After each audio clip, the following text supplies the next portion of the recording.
Blood Myth, a historical account of the 1967 Daoxian Cultural Revolution Massacre by Tan He Cheng. Chapter 10, Spreading the Gospel of Violence. After orchestrating the brutal murder of Zhong Peiying and her two sons in Yangjia Commune, Jiang Wenjing and his accomplices wasted no time in spreading their methods across Dou County. On August 17th, they convened a district-wide meeting for all the key Red warriors, members of the Red Union, in Simanqiu. By this time, the story of Zhong Peiying had already undergone a radical transformation. No longer was she merely the widow of a counter-revolutionary, instead she had become an agent of chaos. Depicted as the concubine of Zheng Yuanzan, the infamous leader of the so-called Ningyuan counter-revolutionary rebellion, she was painted as a covert nationalist spy and the mastermind behind a planned uprising of the four types: landlords, rich peasants, counter-revolutionaries, and bad elements in Yangjia Commune. The way Jiang Wenjing and his men dramatized the story, adding layers of treachery, conspiracy, and near escape, was mesmerizing. The audience listened, entranced, as they described how the vigilant poor and the lower middle peasants of Zhengjia Brigade had uncovered and crushed the supposed rebellion just in time. Some listeners were so swept up in the excitement that they even felt a sense of regret. Why didn't our commune have a counter-revolutionary plot to crush? Why wouldn't we have a person like Zheng Yuanzan or a villain like Zhong Peiying? The meeting ended with one clear takeaway: revolutionaries must be proactive. They must uncover and eliminate enemies before it was too late. Delivering the blueprint for mass murder. The momentum did not stop there.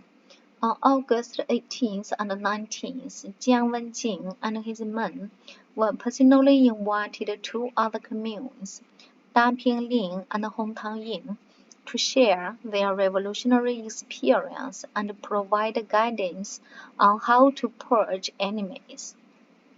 Hongtangying Commune, nestled deep in the rugged Jiuyi Mountains, was an impoverished and remote area, home to a mixed population of Han and Yao ethnic groups. Though the Yao people in the region had long been assimilated into Han culture, the commune remained one of the most under development in Dou County. Its natural landscape was harsh: steep mountains, thin soil, and frequent droughts. A local saying captured the hardship of life there: a girl should never marry into Yao Mountain, where hunger and cold are year-round companions. Houses are made of grass and wood. Meals are sweet potatoes and corn. This extreme poverty meant that Hongtangying had an unusually high number of unmarried men, and when the Cultural Revolution descended upon the area, it became one of the hotspots for killing to seize wives. On August 20th, shortly after receiving Jiang Wenjing's revolutionary gospel, the leadership of Hongtangying moved swiftly. The head of the commune's struggle and urgency leadership team, Liao convened a critical meeting. He brought together brigade party secretaries, militia captains, public security directors, and per-peasant association leaders dubbed the four giants of each village. At the meeting, Liao Xinhao eagerly amplified the rumors and success stories from Yangjia commune. He declared that Hongtang Yin must follow suit. Echoing Jiang Wenjing's rhetoric, he proclaimed, "The Supreme People's Court is the poor and the lower middle province. If the poor agree to eliminate someone, then it is just and necessary." He then specifically named the Honghua Brigade as the model to lead the charge. The first wave of killings. Immediately after the meeting, Honghua Brigade took action, executing 3 people that very night. The other brigade quickly followed suit. Within 5 days, the entire commune had descended into an orgy of violence, with 43 people killed. On August 26, a new meeting was called, this time led by Pan Jiarui, the commune's vice secretary and a self-proclaimed 3-in-1 revolutionary cadre. In this meeting, the tone escalated further.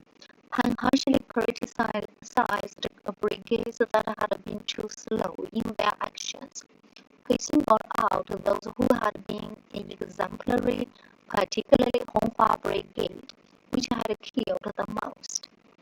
His message was clear: kill more and kill faster. Inspired or terrified by this directive, the brigades redoubled their efforts. That same day, 47 more people were killed. By August 27, the death toll had risen by another 86. Liao Xinhao and Pan Jiarui stationed themselves at the commune headquarters, near the telephone, overseeing the mass executions as if directing a battle. Execution reports were called in continuously, and permission was granted over the phone for more killings. Honghua Brigade remained the bloodiest. It executed a staggering 42 people, accounting for nearly a quarter of all the deaths in the commune. Among the executioners, one man stood out, Li Boqing.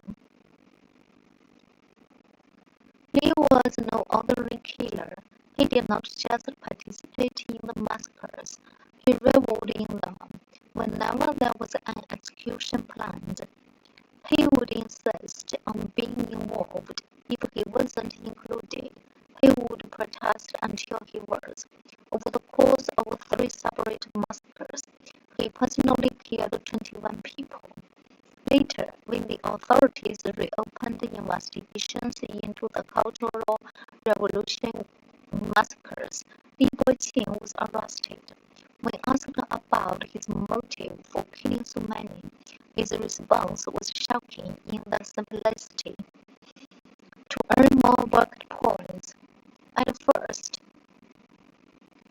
this seemed absurd, but upon reflection, it made perfect sense.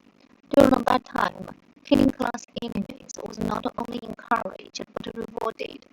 Those who carried out executions received extra food, work points, and the approval of local leaders. If murder was framed as a revolutionary action, and those who participated were praised rather than punished, then why wouldn't people like Li Boqing be eager to join in? The phenomenon wasn't limited to him. Many ordinary villagers, once hesitant, quickly grew desensitized. Beating or killing an enemy of the people became, for some, a grim form of entertainment. Others saw it as an opportunity to settle old grudges, to rise in rank, or, as would later be revealed, to seize women. Why did Honghua Brigade kill the most?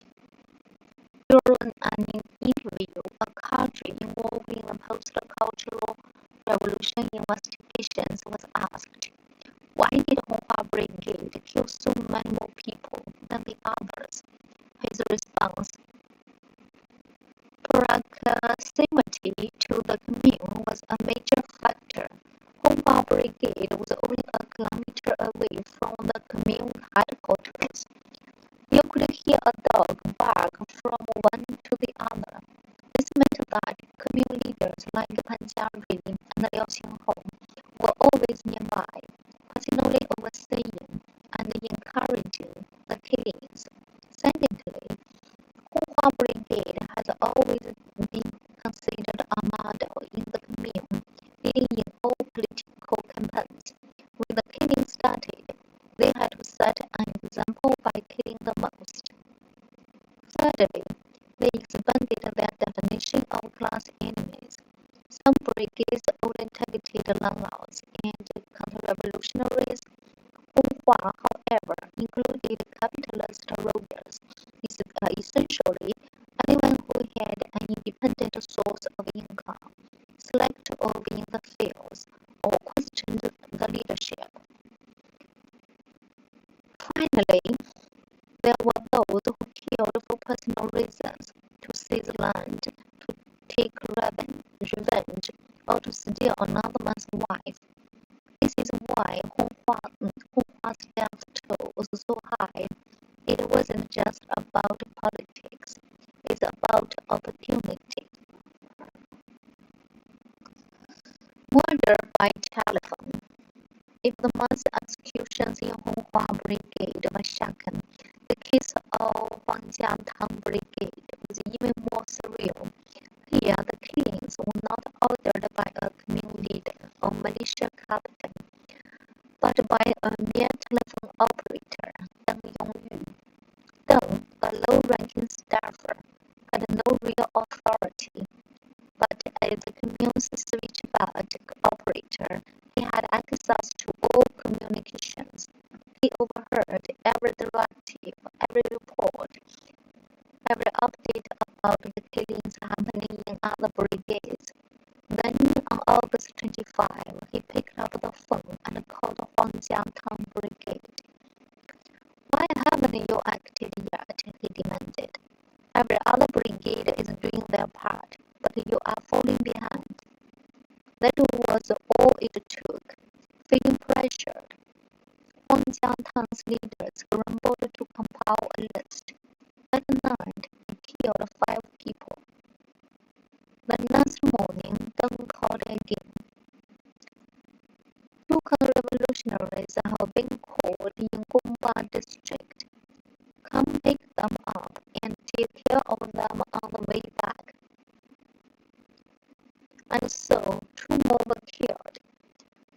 Deng may not have held an official position, but in a world where murder had become routine, his voice on the telephone was as powerful as any official decree. The killing